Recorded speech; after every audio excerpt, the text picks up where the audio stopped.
Leading our bulletin this hour, the prosecutor of the International Criminal Court is seeking arrest warrants for Israeli and Hamas leaders, including Prime Minister Benjamin Netanyahu and his Defense Minister Yoav Gallant. Karim Khan says that he is filing applications for warrants of arrest before the pre-trial chamber of the court for top Hamas leader Yahya Sinwar, the commander of the group's armed wing, Mohammed Deif, as well as the group's Qatar-based political leader, Ismail Haniyeh. Now, Sherwin Bryce-Pease has more for us.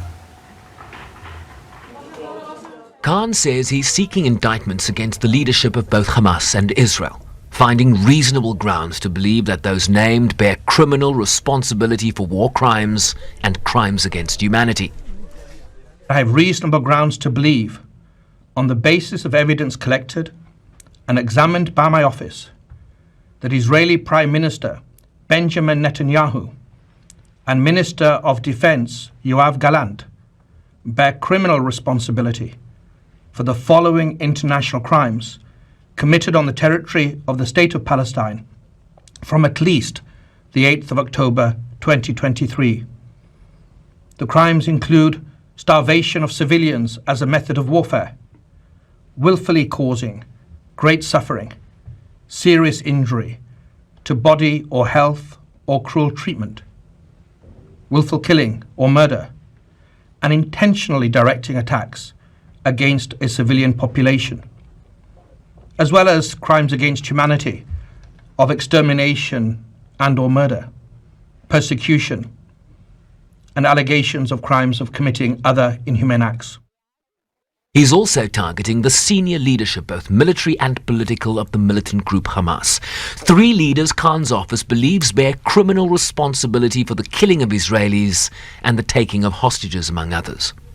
I have reasonable grounds to believe that 3 senior leaders of Hamas, Yahya Sinwar, Mohammed Deif, and Ismail Haniyeh, bear criminal responsibility for the following international crimes committed on the territory of Israel and the State of Palestine from at least the 7th of October 2023. Extermination as a crime against humanity, murder as a crime against humanity and as a war crime, the taking of hostages as a war crime, rape and other acts of sexual violence during captivity as crimes against humanity and as war crimes, torture during captivity as a crime against humanity and as a war crime, other inhumane acts during captivity as a crime against humanity, cruel treatment during captivity as a war crime, and outrages upon personal dignity during captivity as a war crime. Khan also sought to preempt the argument regularly proffered by Israel that its military offensive was steeped in the inherent right of a state to self-defense. My office charges Netanyahu and Gallant as co-perpetrators and as superiors in the commission of these alleged crimes. Israel, like all states, has the right to defend its population.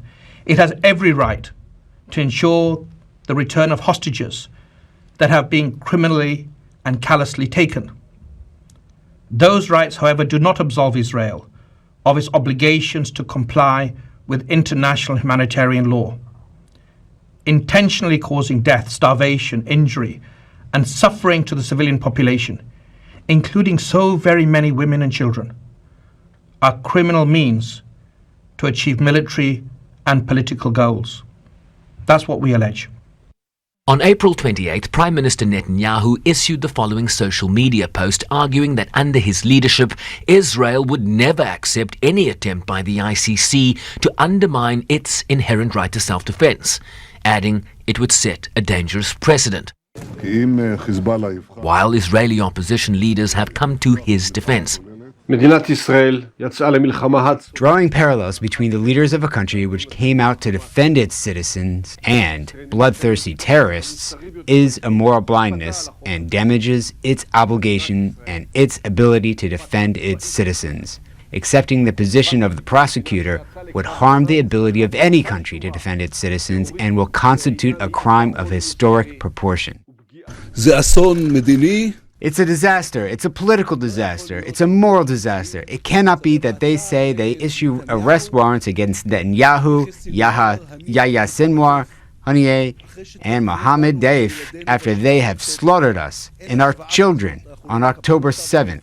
There is no such comparison. We will not accept it, and we cannot accept it. Human Rights Watch called the prosecutor's move a principled first step that opens the door to those responsible for the atrocities committed in recent months to answer for their actions at a fair trial.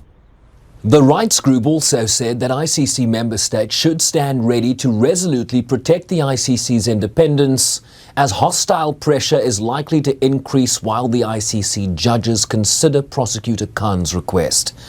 This as Republican U.S. Senator Tom Cotton, among those members of Congress that have threatened the court's officials with punitive measures were they to move against Israel, accused the ICC of being a kangaroo court that has no jurisdiction in Israel to pursue what he called anti-Semitic and politically motivated charges, adding that he and his colleagues looked forward to making sure neither Khan, his associates, or their families ever set foot again in the United States. Sherwin Bryce-Pease, SABC News, New York. All right, now still on the ICC, we cross live to SABC News correspondent Sherwin Bryce-Pease, who's in New York for us. Sherwin, give us a sense of how this matter will play out, given that the public announcement of this application to the pretrial chamber is different to how Prosecutor Khan publicly announced the indictment against Russian President Vladimir Putin for alleged crimes in Ukraine. Yeah, you correctly make a very good distinction there, right? Karim Khan made a pronouncement at the end of the process, right? There is a judicial process when a prosecutor of the International Criminal Court seeks a warrant of arrest, seeks an indictment. It has to be affirmed by the judges of the International Criminal Court. And this is what he has announced today, that he has made an application for warrants of arrest to be issued by the pre-trial chamber against the leadership of Hamas and the leadership of Israel. The difference when he pronounced publicly on the indictments against Russian President Vladimir Putin was at the conclusion of the judicial process. The judges of the pre-trial chamber, in that sense, had already signed off on the application when Karim Khan made it public. What he's done differently in this instance is he said he's applying for these indictments, and it does raise questions as to why the difference, right? And one imagines that the prosecutor here, and this is purely speculative, Mfundo, was feeling a lot of pressure. He was here at the United Nations last week. There was a lot of pressure on him in terms of double standards and the hypocrisy that have been, accusations leveled against the court. For him to want to demonstrate even-handedness here, he has now sought to publicly announce that he has applied for indictments, and we now await a 2-month process that will now unfold. The judges will review the evidence that he presents, and they will have the final decision as to how to move forward here. In fact, in his statement, Mfundo, he says the independent judges of the International Criminal Court are the sole arbiters as to whether the necessary standard for the issuance of warrants of arrest has been met. So a very high bar here. This process now going to play itself over in the weeks and months ahead. No, it is quite interesting to find out what exactly informs this different approach with these two particular individuals. But nevertheless, we've seen the strong reaction from political figures in Israel and the United States, including a number of Republican senators who are seeking to sanction the prosecutor and his associate. What are they saying, and how will the White House weigh in on all of this? Well, we've just had a statement from the White House. President Biden saying the following. Let me read it. The ICC prosecutor's application for arrest warrants against Israeli leaders is outrageous. And let me be clear, whatever the prosecutor might imply, there is no equivalence, none, between Israel and Hamas. We will stand with Israel against threats to its security. This comes as no surprise. The White House has long stated that it didn't believe the ICC even had jurisdiction over the crimes committed in this war. as it pertains to Israel in particular. Antony Blinken, the Secretary of State, also releasing a long statement. The USA fundamentally rejects the announcement by the prosecutor. We reject the prosecutor's equivalence of Israel with Hamas. It's shameful, he says. The US has been clear the ICC has no jurisdiction. But this again is preempted in the ICC prosecutor's statement, where he says that in presenting these applications for arrest warrants, my office is acting pursuant to its mandate under the Rome Statute. On the 5th of February 2021, pre-trial chamber 1 decided that the court can exercise its criminal jurisdiction in the situation in the state of Palestine, and that the territorial scope of this jurisdiction extends to Gaza and the West Bank, including East Jerusalem. So the ICC prosecutor preempting this notion that it does not have jurisdiction, despite the fact, of course, that Israel is not a party, is not a signatory to the Rome Statute, but it does have jurisdiction over crimes committed in the occupied Palestinian territories. The Israeli Foreign Minister, Israel Katz, also releasing a statement calling it an outrageous decision by the prosecutor of the International Criminal Court. While Hamas murderers and rapists commit crimes against humanity, against our brothers and sisters, the prosecutor mentions in the same breath the Prime Minister and the Defense Minister of Israel. And so the narrative you're hearing in terms of the criticism leveled against this decision by the ICC prosecutor is this notion that there is a false equivalency being presented by the prosecutor as it pertains to Israel's actions and the actions of what some countries view as a terrorist organization.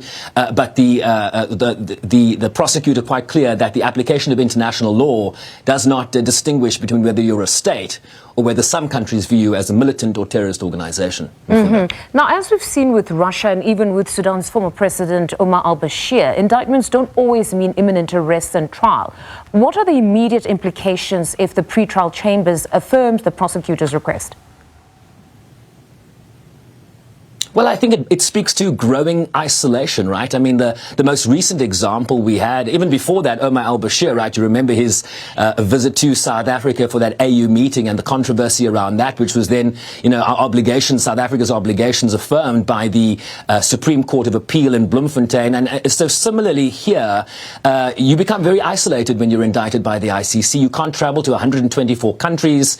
And those countries, those signatories to the Rome Statute, have an obligation to effect an arrest if an arrest warrant is issued, as one expects it might be, by the ICC pre-trial chamber here. So your world certainly becomes smaller, but as you've seen, the most wealthiest and most powerful, militarily speaking, nation in the world has affirmed their support for Israel and denounced this action. So one imagines that Israel's Prime Minister might still very well be able to travel to the United States. Thank you very much, Sherwin, for that reportage. As always, that was SABC News correspondent Sherwin Bryce-Pease speaking to us.